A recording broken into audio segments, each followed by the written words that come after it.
천장은 왜 이리도 희미한 걸까? 깜빡이는 형광등 불빛이 흐릿한 시야 속에서 부유했다.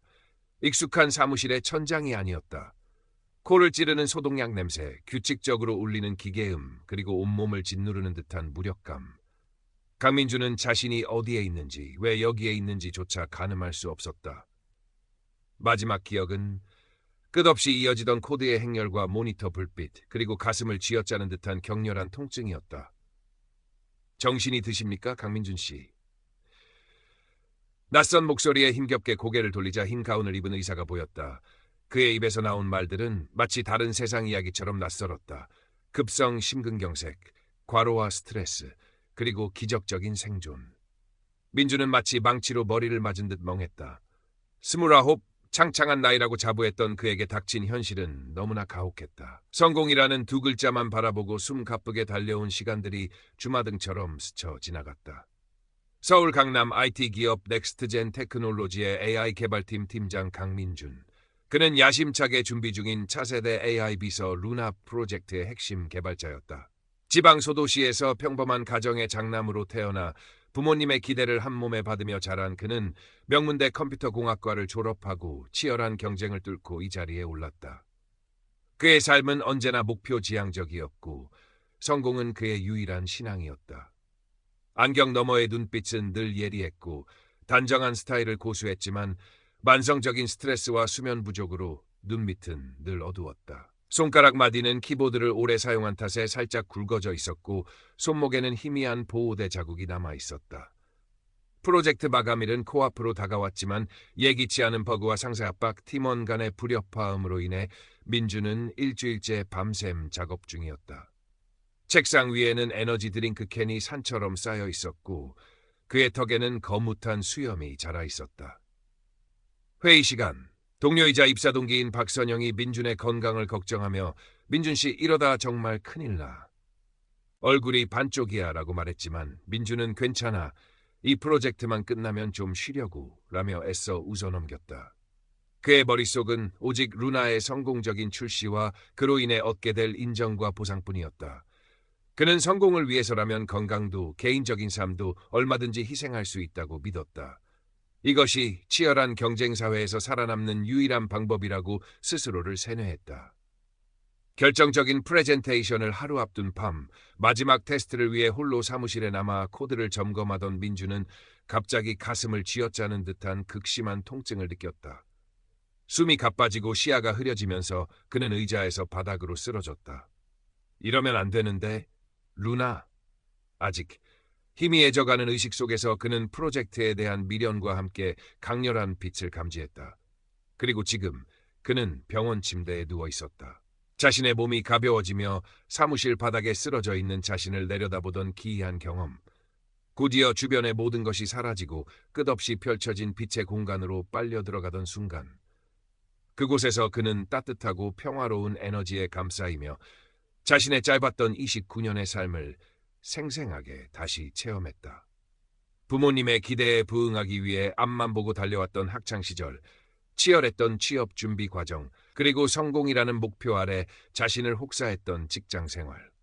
특히 진심으로 다가왔던 사람들의 마음을 외면하고 이기적으로 행동했던 순간들이 선명하게 떠오르며 깊은 후회와 슬픔을 느꼈다. 형언할 수 없는 지혜와 사랑으로 가득 찬 존재. 형태는 없었지만 분명한 의식을 가진 빛과의 마주함. 그 존재는 민준에게 너의 삶은 이것이 전부가 아니다. 너는 더 큰 사랑과 연결되어 있으며 내 안에는 무한한 가능성이 잠들어 있다는 메시지를 언어가 아닌 직관적인 이해로 전달했다.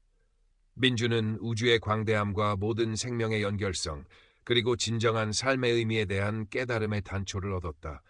그것은 단순한 꿈이나 환각이 아니었다. 너무나도 생생하고 강렬한 현실이었다. 의사는 그의 경험을 선망증세로 일축했다. 가족들은 그저 그가 너무 무리해서 헛것을 본 것이라며 안쓰러워했다. 하지만 민주는 알고 있었다. 자신이 경험한 것은 의학 용어로는 설명할 수 없는 삶의 근본적인 차원에 대한 경험이었다는 것을. 이전의 강민준은 죽었다. 그리고 새로운 강민준이 그 자리에 서 있었다.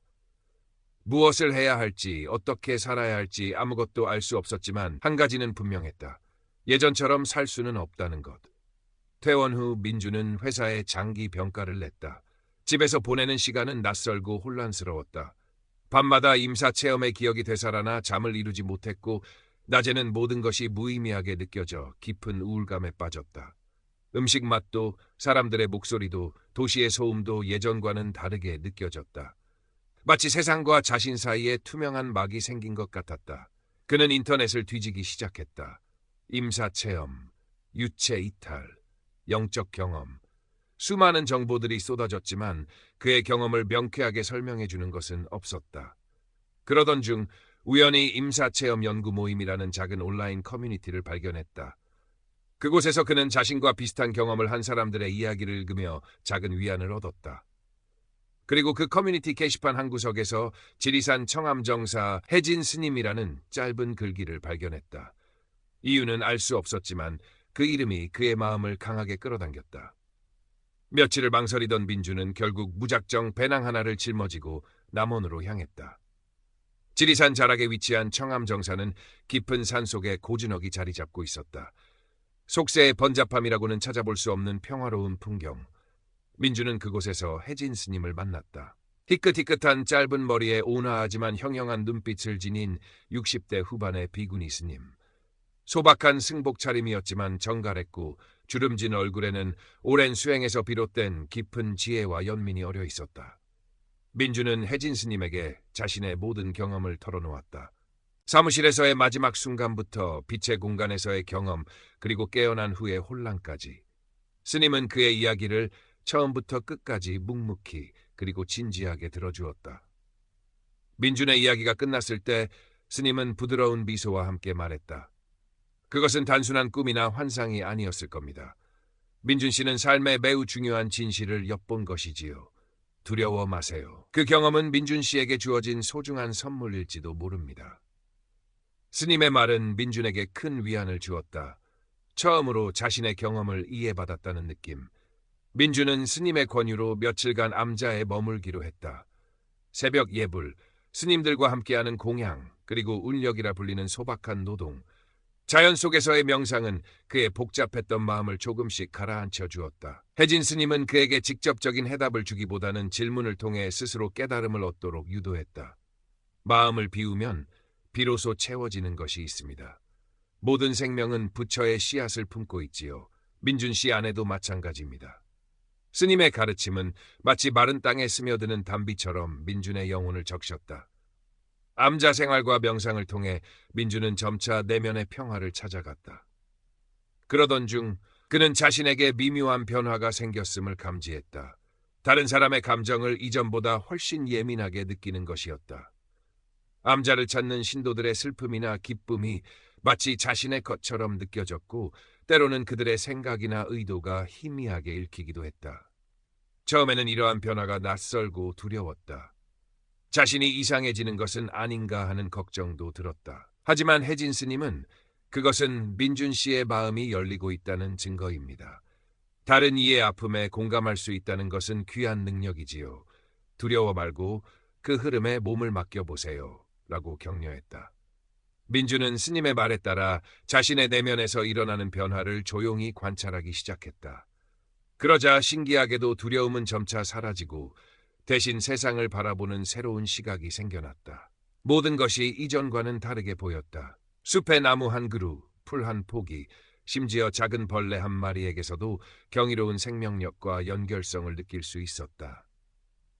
임사체험에서 어렴풋이 느꼈던 모든 것은 연결되어 있다는 메시지가 이제는 그의 삶 속에서 구체적인 현실로 다가오고 있었다.